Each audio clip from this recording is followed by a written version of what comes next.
Homework 2.1b mostly focuses on the chain rule, although there will be other things as well. My goal in this homework is to go through a bunch of different types and try to provide help for them in case you're struggling on different parts. But if you didn't do this on your own first and you needed to come get help, recognize that if you had to get help on some of these old things that you should be able to do, you need to study it some before the test comes. So put a star by any ones that you had to use the video to help with. I'm going to be helping first with number 1a. It says big f of x equals f of x, find f prime of 2. The first thing you should recognize is if you're finding f prime of 2, you need to find f prime of x. And to find the derivative here, you should immediately recognize this as a chain rule situation because we have a function inside of another function. This is f of x. And the chain rule says we're going to do the derivative. The outside function is f of x. The inside function is also f of x. f of x is inside of f of x. So the chain rule says we do the derivative of the outside function, which is f prime, with the inside function still inside of it. So it's f prime of x times the derivative of the inside function, which is f prime of x. So f prime of 2 is f prime of f of 2 times f prime of 2.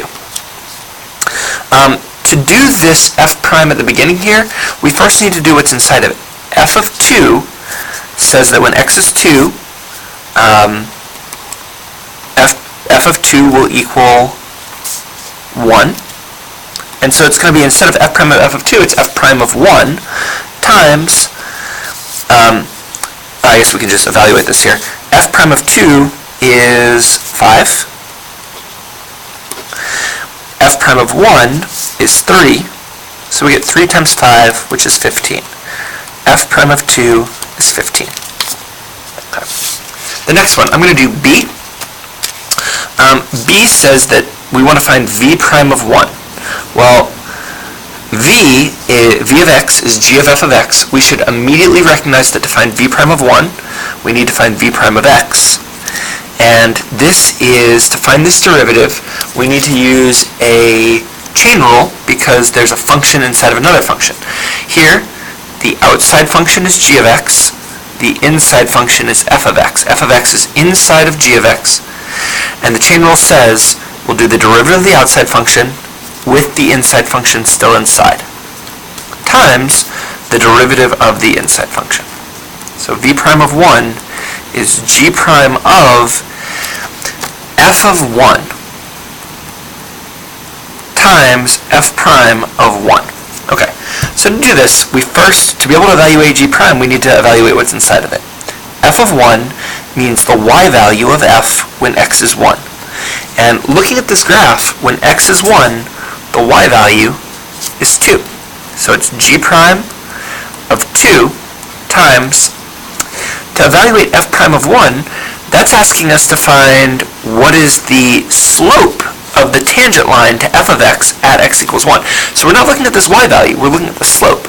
But since this is a linear function, the slope is constant. We just need to find the slope of this linear function, and it's going up by 2 and over by 1. So the slope is 2 over 1, which is 2. G prime of 2 means the slope of the tangent line to g at x equals 2. And at x equals 2, the slope of g, well, we don't have a slope of g. The limit as x approaches 2 from the left has a slope of negative 3. The limit as x approaches 2 from the right has a slope of 2/3. The limit from the left and the right aren't the same. There is no slope at 2 for g of x. Now, one thing to notice is that this isn't the same as having a slope of 0. This is not zero slope. The limit from the left and the limit from the right of the slopes are not the same, and so g prime of 2 is undefined, so undefined number times 2 is undefined. So v prime of 1 is not defined. All right. Number 3. I'll do b.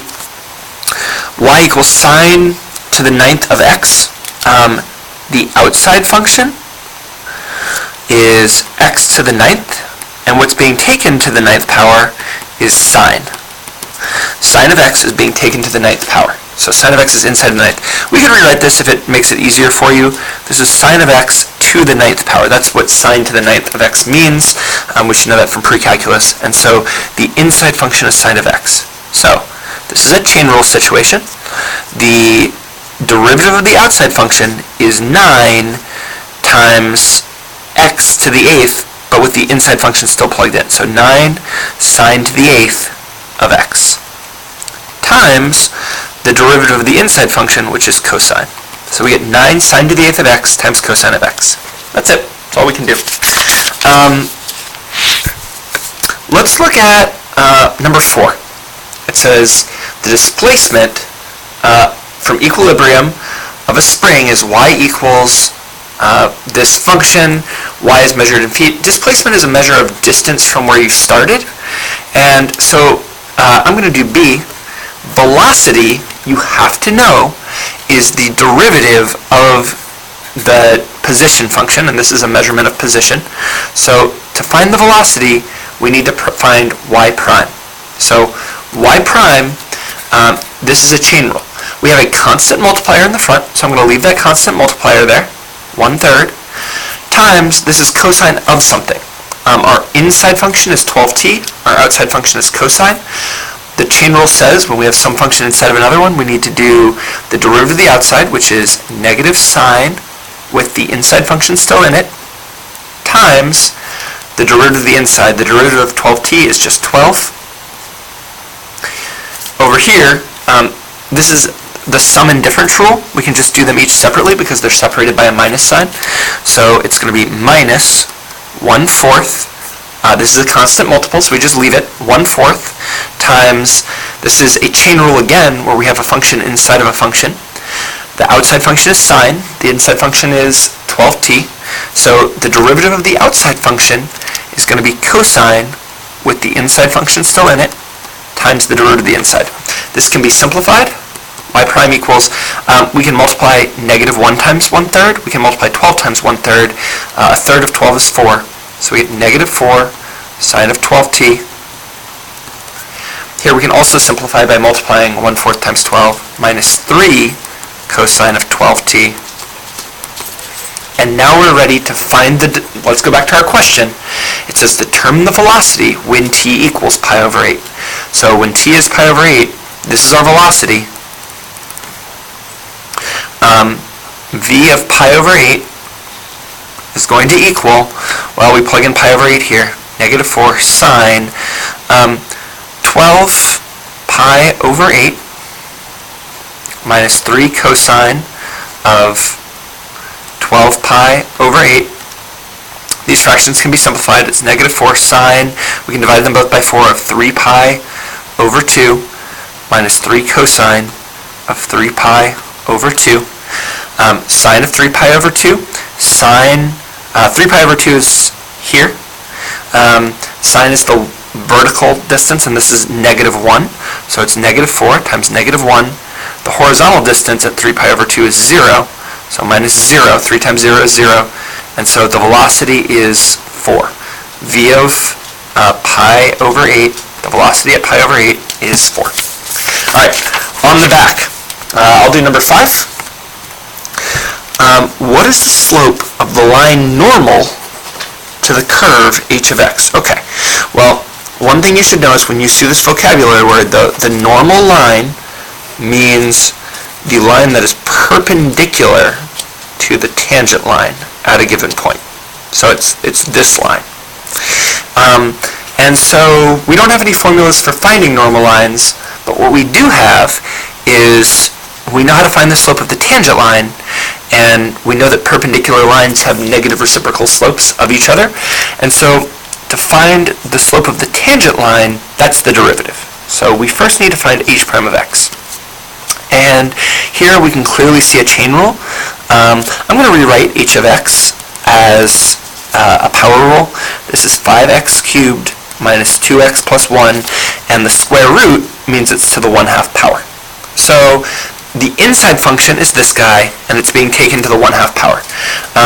So it's x to the 1/2 is the outside function, and the derivative of x to the 1/2 is 1/2 x to the negative 1/2. So the chain rule says we'll do the derivative of the outside function, but with the inside function still plugged in. So it's 1/2 5x cubed minus 2x plus 1 to the negative 1/2 power times the derivative of the inside. This is a sum or difference, so I'm going to need to do each one separately. And I hope you can see what is slightly wrong about what I'm doing here. When this is multiplying, it's supposed to be multiplying by the whole derivative.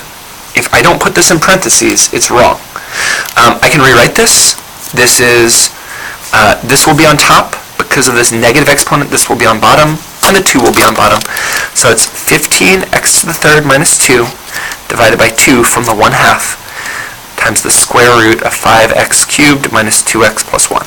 And we want to do it when x equals 1. So this is 15 times 1 minus 2, which is 13, over 2 times the square root of, we get 5 minus 2 plus 1, that's 4. So it's 13/4. 2 times 2, square root of 4 is 2. 2 times 2 is 4. This is the slope of the tangent line. We are asked to find the slope of the normal line, so we need to do the negative reciprocal. So the slope of the normal line is negative 4/13. Okay. I'll do one more. I like number 9b. 9b just says to find the derivative. So y prime equals, well, here we have a sum and difference, so we can just do each one separately. We'll do tangent of x squared, we'll do the derivative, we'll do tangent squared of x, we'll do that derivative, and we can add together the answers at the end. So here, the outside function is tangent of x. The inside function is x squared. X squared is inside tangent of x. So the derivative of the outside, the derivative of tangent, is secant squared, with the inside function still inside it, times the derivative of the inside function. So the derivative of x squared is 2x. Plus, over here, we have a different situation. Here, tangent of x is being squared. So the outside function is x squared, and what's being squared is tangent. So here, the derivative of x squared is 2x, but with tangent still plugged in. So it's 2 tangent of x times the derivative of tangent of x, which is secant squared of x. You can simplify this slightly by putting the 2x in front of secant squared. We usually put polynomials first. All right, I hope that helps.